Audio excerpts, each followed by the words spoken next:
Hey folks, I'm Dr. Mike Israetel, and this is another episode of Hypertrophy Myths. Here's the thing, guys. Heavy singles for hypertrophy. Your dad did them. Grandpa did them. And you remember that one time your parents opened up the old photo album and you were like, Mommy, who's that? And you're like, that's Grandpa. What's he doing in that picture? Well, heavy singles for hypertrophy, son. Oh, I'm so proud. Don't be proud, because great grandpa is a fucking idiot. I sure hope that's late enough for the YouTube algorithm to not cancel us for swearing. Here we go. As usual with the myths, we got the good, we got the bad, we got the real talk. But before that, we have to talk about what the myth specifically is. And the myth has already said it. This is a quote that goes something like this. I like working up to a heavy single, then dropping down and doing reps. And it's usually said by a person who talks like that. And you can insert heavy double or heavy triple, and the shit just works the same way. So it's not just heavy singles, this myth. Heavy, anything less than 5 reps for sure, especially on the lower end of that spectrum. All right, what's the good? The good here for hypertrophy, by the way, don't you get in the comments and talk about strength training. Yes, singles have an important role in strength training, and definitely doubles and triples. But for hypertrophy, and I'm talking about somebody who abjectly says, look, I want to get jacked and I don't give a fuck about anything else, which is like most people who go to the gym, and or people who are like, especially people who are involved in competitive physique sports, especially people's supplement contracts and incomes, pro bodybuilders, depend on that shit, okay? There are some advantages. You can do a few heavy singles or a heavy single or a double or a triple, a few heavy reps, and you can potentiate your nervous system to perform at a higher level in the several minutes thereafter for your next working set, which would be a normal 5 to 30 rep hypertrophy set. When you do that next set, if you lifted very heavy right before, you can expect to get higher rep numbers.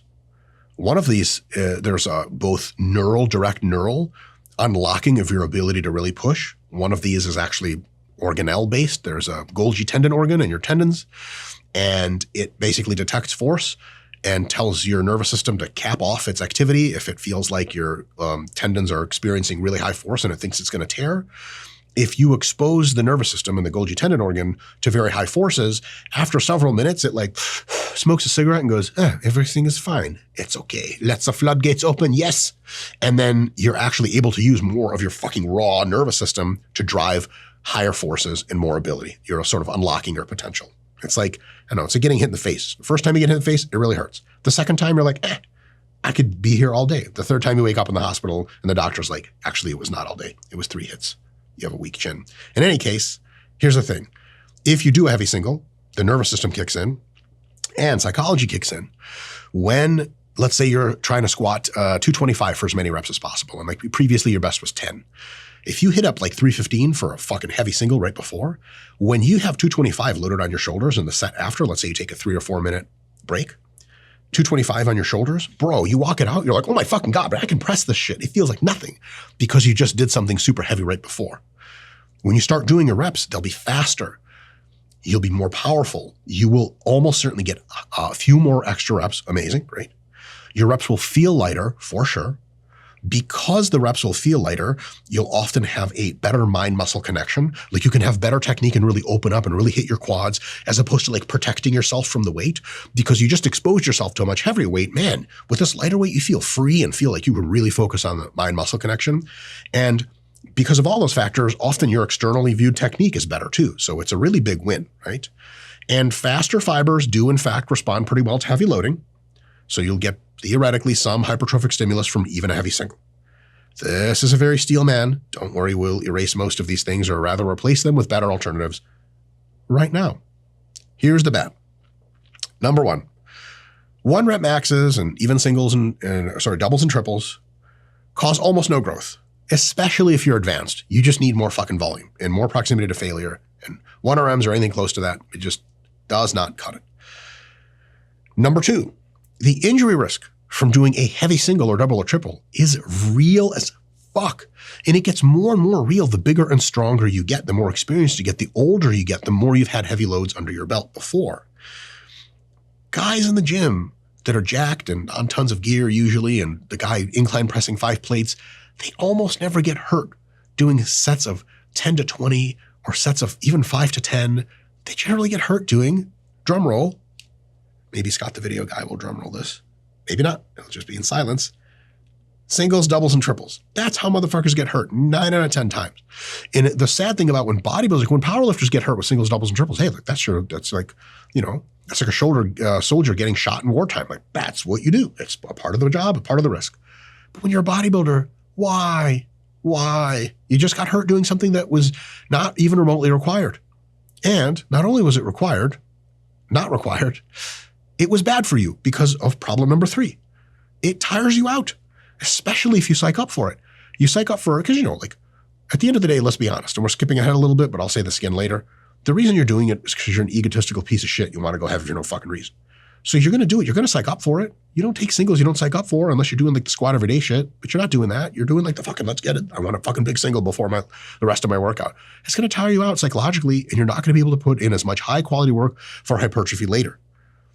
Like even the expectation of having to hit a big single and the fear of it and the fucking fight or flight can tire you out before you even start the workout. It's just draining and for no good fucking reason. Lots of bad downsides. Here's the real talk. All those benefits of potentiating and going heavy slightly, you can get with 110% of your working weight, and you don't need to go to 150% or whatever the fuck that converts when you're close to your 1 rep max. So if you're about to do 225 for reps, instead of doing 315 for a single, do 245 for reps, or like a set of 2. 245 for a single, double, or triple, rack, wait 3 to 4 minutes, and then 225 will feel super fucking light and super good and all that good stuff. And if you really have to go even heavier, 255, and fine 265, and okay 275.